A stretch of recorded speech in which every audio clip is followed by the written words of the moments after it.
फैला हुआ था। ट्रक हाईवे पूरा सुनसान था। चारों ओर ठंड से हाड़ कपा देने वाली ठंड चल रही थी। हाईवे के चारों ओर घना जंगल था। उसी हाईवे पर एक मर्सिडीज दौड़ रही थी। उसमें 3 लोग सवार थे, राहुल, निधि और उनकी 10 साल की बेटी तानिया। राहुल अपने दोस्त सैफ के घर ईद की पार्टी में शामिल होने के लिए गया था और पार्टी करके घर लौट रहा था। निधि ने मुस्कुराकर ड्राइव करते हुए राहुल से कहा, कुछ भी कहो राहुल, आज तो ईद की पार्टी में मजा आ गया। हाँ, मेरा दोस्त बहुत ही बिंदास और हंसी मजाक करने वाला व्यक्ति है। मैंने देखा उसके घर पर शहर की एक से एक बड़ी हस्ती थी, मगर फिर भी वो उन सबको इग्नोर करके हमें इम्पोर्टेंस दे रहा था। हाँ, देगा क्यों नहीं, आखिर मेरा दोस्त जो है। सच में राहुल, अमेरिका से इंडिया लौटकर बहुत अच्छा फील हो रहा है। वैसे तुम्हारा दोस्त सचिन अभी तक नहीं आया अमेरिका से? निधि की बात सुनकर राहुल चौंक कर बोला, ओह शिट यार, उसका फोन आया था कि वो इंडिया आ रहा है। उसने बोला था कि मुझे एयरपोर्ट पर पिक कर ले।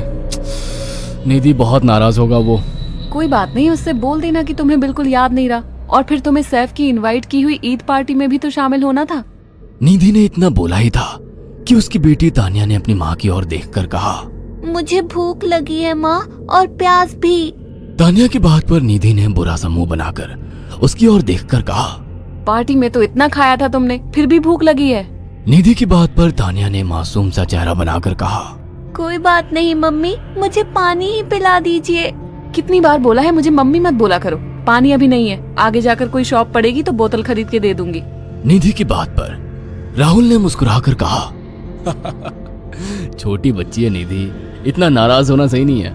राहुल ने इतना कहा ही था कि अचानक एक काली परछाई राहुल की कार के सामने आकर खड़ी हो गई। राहुल के पैर अचानक ब्रेक पर पड़ गए। गाड़ी तेज रफ्तार में थी। ब्रेक अचानक लगने से पलटते पलटते बाल बाल बची थी। राहुल के चेहरे पर भयानक ठंडी में भी पसीने की बूंद टपकने लगी। वो दोनों कार से बाहर निकल आए। निधि ने डरते हुए कहा, आखिर कौन था ये? ऐसा लगा जैसे कि कोई भयानक काली परछाई मेरे कार के सामने आकर खड़ी हो गई हो। वह दोनों काली रात के सन्नाटे में इधर उधर देखने लगे। तभी निधि को एक घने पेड़ के पास दो चमकीली हुई आंखें दिखाई दी। उसकी आंखें बिल्कुल भेड़ियों की तरह लग रही थी। निधि ने चीखते हुए राहुल से कहा, राहुल देखो कौन है वो, जल्दी से गाड़ी में बैठो, मुझे बहुत डर लग रहा है। राहुल ने उस तरफ देखा तो उसके रोंगटे खड़े हो गए। वो दोनों गाड़ी के अंदर बैठने ही वाले थे कि अचानक एक अजीब सा चेहरा वाला भयानक सा आदमी बिजली की रफ्तार से उनके सामने आकर खड़ा हो गया। राहुल ने देखा कि उसका चेहरा बिल्कुल सड़ा हुआ था और उसकी आंखें भेड़िए की तरह चमक रही थी। उसके लंबे लंबे बाल उसके कंधे तक आ रहे थे और उसके दांत भेड़िए की तरह बाहर की ओर निकल रहे थे। हाथों की जगह नुकीले पंजे थे। राहुल को देखकर अजीब से अंदाज में हंसने लगा, मगर जैसे ही राहुल की नजर उसके कपड़ों पर गई, राहुल की आंखें फटी की फटी रह गई। वो हकलाते हुए बोला, भाईजान, भाईजान, मुझे माफ कर दो, मुझे छोड़ दो। राहुल ने इतना कहा ही था कि अचानक उस अजीब से दिखने वाले भयानक आदमी ने अपने पंजों से राहुल की गर्दन कसकर पकड़ ली और एक ही सेकंड में उखाड़ कर जमीन पर फेंक दी। राहुल के धड़ से लाल रंग का खून का फुहारा फूट पड़ा। इस भयानक मंजर को देखकर निधि के गले से एक जोरदार चीख निकल गई। निधि इससे पहले भागती कि अचानक उस भयानक दिखने वाले आदमी ने निधि को पकड़ लिया और अपने नुकीले पंजे उसके पेट में गड़ा दिए और उसकी अतड़ियां बाहर निकाल दी। निधि की एक दिल दहला देने वाली चीख सन्नाटे को चीर गई। अचानक हवा का एक बवंडर उठा और वो भयानक सा दिखने वाला व्यक्ति देखते ही देखते बवंडर के साथ गायब हो गया। तानिया ने डरते डरते निधि के मोबाइल से पुलिस और सैफ को बुला लिया और कुछ ही देर में वहां चारों ओर पुलिस की गाड़ियां थी। पुलिस ने राहुल के दोनों दोस्त सैफ और सचिन को वहीं बुला लिया। इंस्पेक्टर अर्जुन ने दोनों से कहा, मैंने ऐसी हत्याएं अपने करियर में कभी पहले नहीं देखी। ये काम तो ना किसी जानवर का लगता है, ना ही किसी इंसान का। सचिन कपकपाती हुई आवाज में बोला, आप कहना क्या चाहते हैं? कुछ कह नहीं सकता। जिस किसी ने भी इन दोनों को मारा है उससे एक बात तो साबित होती है कि वो इन दोनों से हद से ज्यादा नफरत करता था। अब सारी सच्चाई तो ये बच्ची ही बता सकती है। इतना बोलकर इंस्पेक्टर अर्जुन तानिया के पास चला गया, जो बेहद डरी हुई थी। तानिया ने आंखों देखी सारी घटना इंस्पेक्टर अर्जुन को बता दी। तानिया की बात सुनकर इंस्पेक्टर अर्जुन कंफ्यूज चेहरा लेकर मोबाइल पर किसी से बात करने लगे। सचिन इंस्पेक्टर के पास आ गया और सैफ भी डरता हुआ इंस्पेक्टर अर्जुन के पास आकर बोला, क्या हुआ इंस्पेक्टर? तानिया ने क्या बताया? उसने जो बताया वो काबिले यकीन नहीं है। उसकी बात पर किसी भी तरह से यकीन नहीं किया जा सकता। फिर भी कुछ तो बताया इंस्पेक्टर। हाँ, उस बच्ची के मुताबिक एक भूत ने निधि और राहुल को बड़ी बेदर्दी से मारा है। इंस्पेक्टर की बात सुनकर दोनों बुरी तरह से चौंक गए। क्या मतलब है इस बात का? बच्ची बेहद डरी हुई है। हम आगे की तफ्तीश जारी रखेंगे। निधि और राहुल तो चले गए, अब तानिया को मैं रख लूंगा। नहीं, राहुल मेरा अच्छा दोस्त था। तानिया अब मेरे साथ रहेगी। देखिए, बच्ची के माँ बाप अब इस दुनिया में नहीं है और आप दोनों भी शादीशुदा है। मुझे नहीं लगता कि आप दोनों बच्ची की सही से देखभाल कर सकते हैं। मेरी कोई औलाद नहीं है। मैंने अपनी पत्नी को फोन कर दिया है, वो भी IPS ऑफिसर है। ये बच्ची आज से मेरे साथ रहेगी। उसका मासूम चेहरा मेरे दिल में उतर गया है।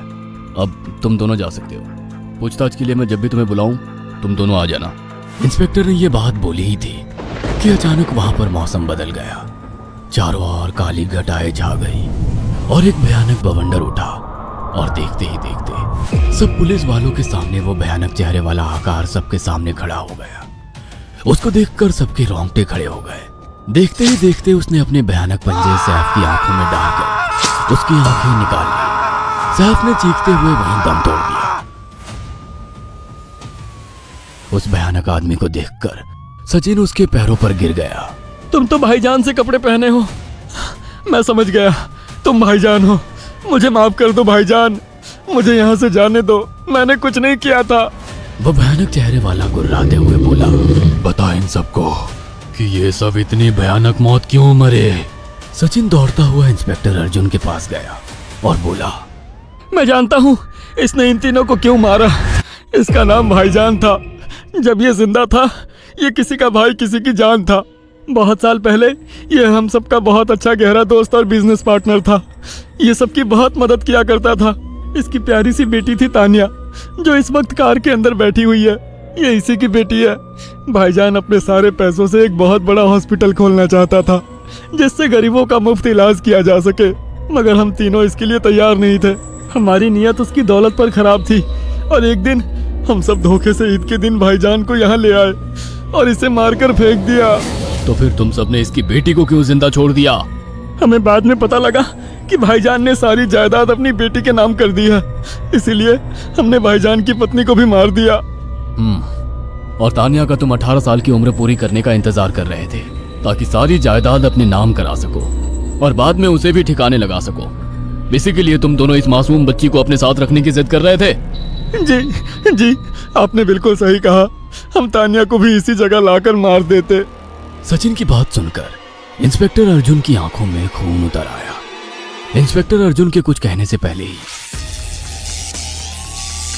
भाईजान बिजली की रफ्तार से इंस्पेक्टर अर्जुन की आंखों के सामने से सचिन को पकड़कर ले गया और उसके शरीर के टुकड़े टुकड़े कर दिए और हवा में उठे एक तेज बवंडर के साथ गायब हो गया। सारी घटना इंस्पेक्टर अर्जुन की आंखों के सामने हुई थी। तानिया को इंस्पेक्टर अर्जुन और उसकी पत्नी ने अपनी बेटी की तरह पाला। अगर आपको हमारी ये कहानी पसंद आई हो तो इसे लाइक और शेयर करना ना भूलें। साथ ही ऐसी और नई कहानियों के अपडेट्स पाने के लिए हमारे चैनल अक्षु टीवी को जरूर सब्सक्राइब करें।